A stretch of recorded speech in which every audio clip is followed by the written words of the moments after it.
Dune Part 2. So yes, today I will talk about Dune Part 2. Now, a bit of a backstory. When the first one came out, I really did not like it. It was a slow burn, it wasn't my cup of tea. I know it was an exposition heavy movie, but I still didn't like it. I felt it was very boring. I never watched it for the second time. Now, when going into this movie, I had very limited expectations about the film, but I heard some great things about it. So I was intrigued to check it out. Are they true? Is this really better than the first one? And yes, I saw this film last night, and after I saw it, I kept thinking about it. It was very, very good, It was a really good step up from the predecessors. Now, in Dune Part 2, the story of Paul Atreides continues as he becomes the member of the Fremen, and in the Harkonnen side, they deployed this killer named Fate Erta to kill Paul Atreides because the Fremen believes that Paul Atreides is the Messiah, the savior of the desert, the savior of the Dune, and the Harkonnens felt like they were always going to be in charge, so they see Paul Atreides as a threat. And also, Paul Atreides seeks revenge on the Harkonnens. So this is basically a revenge story. Now, after I saw it, how do I feel about it? Well, for starters, this film takes a really fast-paced story, And I think that is a good thing, because if you remember in the first one, it was very slow. Yes, it was mediative, but for the second film, you needed something to hook the audience even more. And this is exactly how you hook an audience like me, who didn't really love the first Dune, but after I saw this film, my thoughts about Dune series are completely changed. Now, let's start with the good things, the performances. Timothée Chalamet as Paul Atreides is still a really solid performance. Here, the way I put it, the Paul that you saw in the first Dune is a really entirely different person than the Paul that you see in this second film. His character is changing, from a really regular person who had visions transforming to a savior.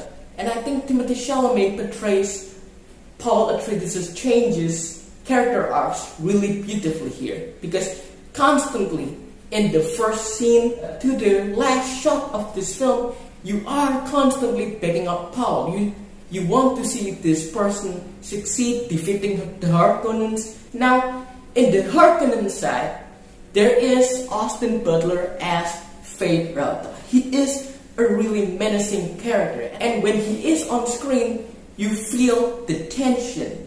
The problem with this character, though, is that I felt his character was introduced in the story a little bit too late, and also that he was kind of underused, because throughout the runtime of the film, you didn't see him doing things except for that one great arena fight scene, and also later on, the knife duel with Paul Atreides.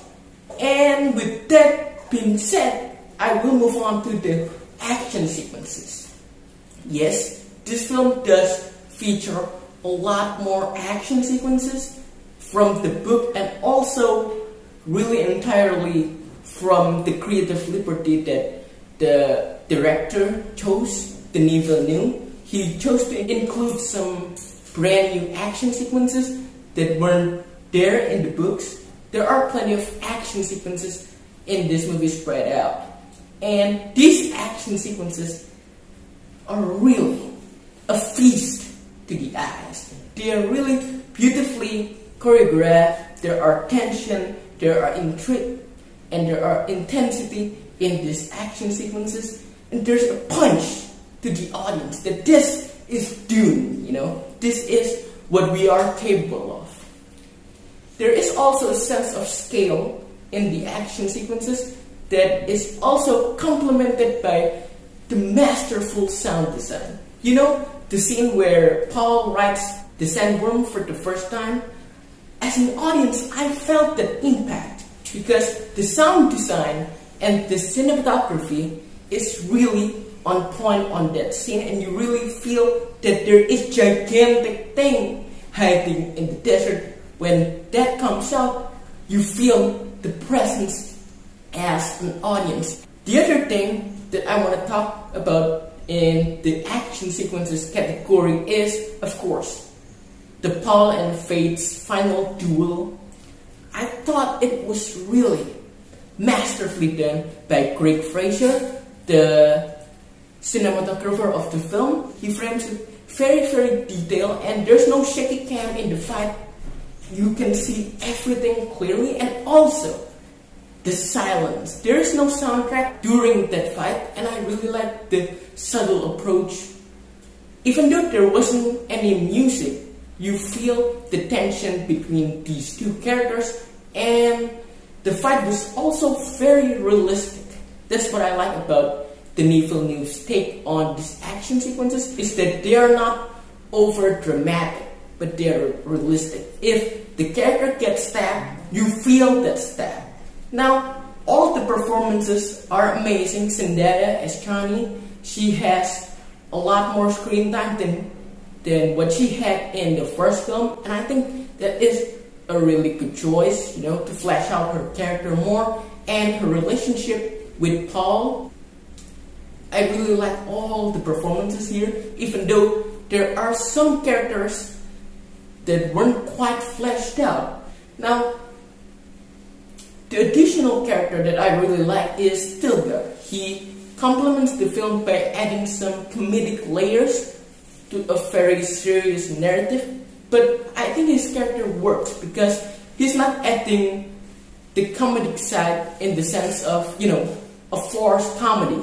No, it's just very natural. So, with Dune Part 2, yes, my thoughts on the Dune series are changed because of the different approach that they took. This is a really action-filled film, full of tension, full of story details. So there is very little negative to this film, and I really appreciate that. So at the end of the day, I will give Dune Part 2 a 9 out of 10. This is a really well done sci-fi film.